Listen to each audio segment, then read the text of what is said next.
students, today's topic Geography Unit 3 Hydrologic Cycle. Before we going to the topic, I will ask 3 questions to you. Question number 1. What is one of the most important elements on earth? Answer: water. Question number 2. How much of the earth's surface is covered with water? Answer: 71%. Question number 3. What is the percentage of fresh water is available? Answer: 2.8%. Okay students, now we are going to see about the hydrologic cycle. Introduction. Water is one of the most important elements on earth. All plants and animals need water for survival. Apart from drinking, water is required for domestic agriculture, industrial purposes, etc. Water is very essential also all economic activities. Next topic, water on the earth. Water on the earth. How much of the percentage earth surface is covered by water? About 71% of the earth surface is covered by water. How much? 71% of the earth's surface is covered by water. The quantity of water present on the earth is about 326 million cubic miles. Next on, most of the water on the earth is saline. Saline means salty, and is found in the seas and the oceans. The salt water about 97.2%.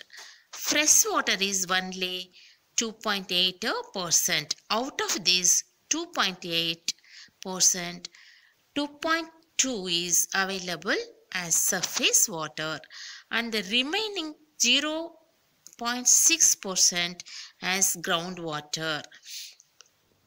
22% of surface water. 2.2% of surface water. Groundwater 0.6%. Next, economically, this 2.2% of surface water, 2.15% is available in the form of glaciers and ice caps. We can be economically extracted with the present drilling technology. Water in India is available in 3 sources. They are precipitation, surface water, and groundwater. Next topic, hydrologic cycle or water cycle. Hydrology is the science which deals with the various aspects of water. It includes occurrence, distribution, movement, and properties on the planet Earth. Availability of water on the earth is not uniform. Some places are very rich in water resources. Some other places are poor in water resources. Hydrologic cycle is a global sun-driven process. Water is transferred from ocean to atmosphere, from atmosphere to land, and from land back to ocean. It is a closed system. Next,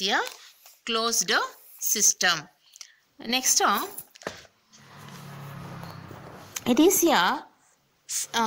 is a continuous process and take places naturally. Hydrologic cycle is a circulation of water.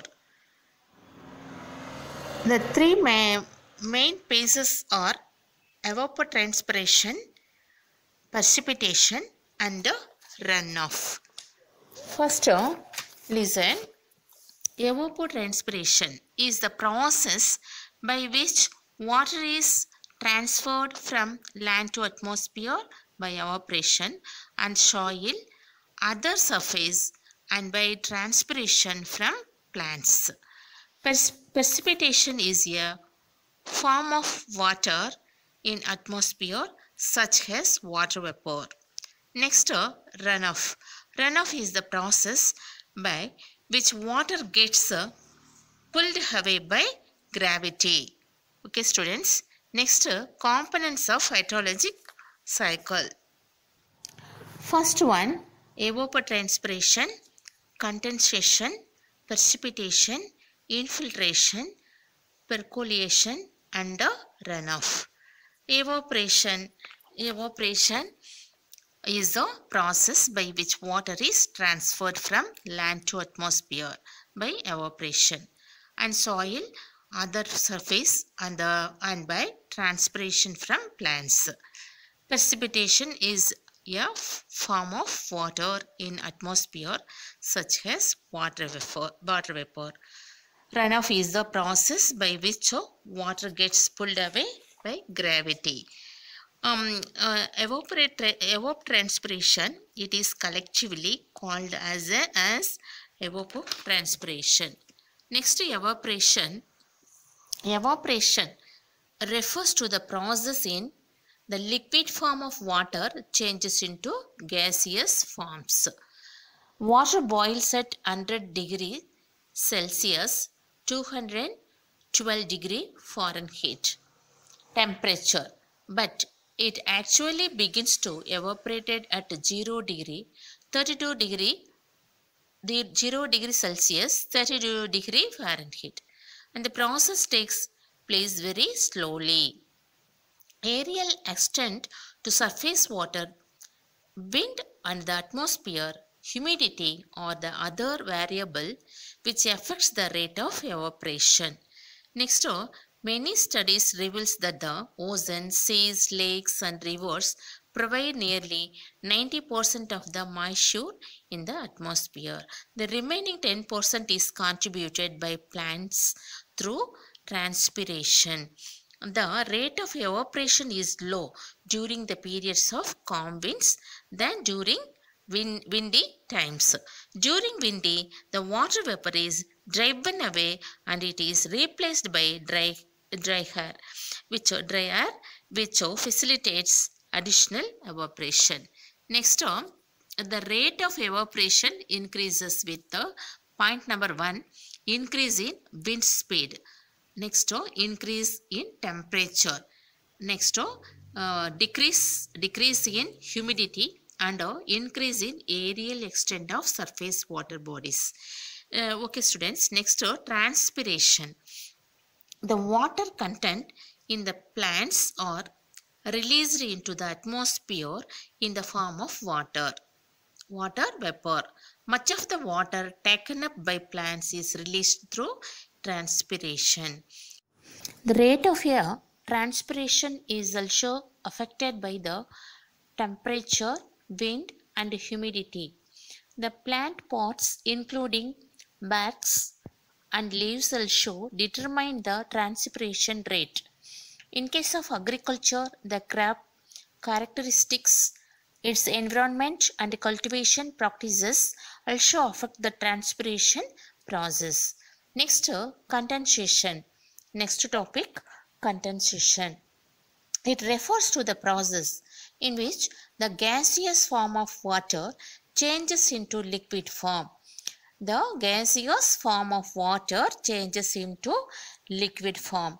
Condensation generally occurs in the atmosphere when warm air rises.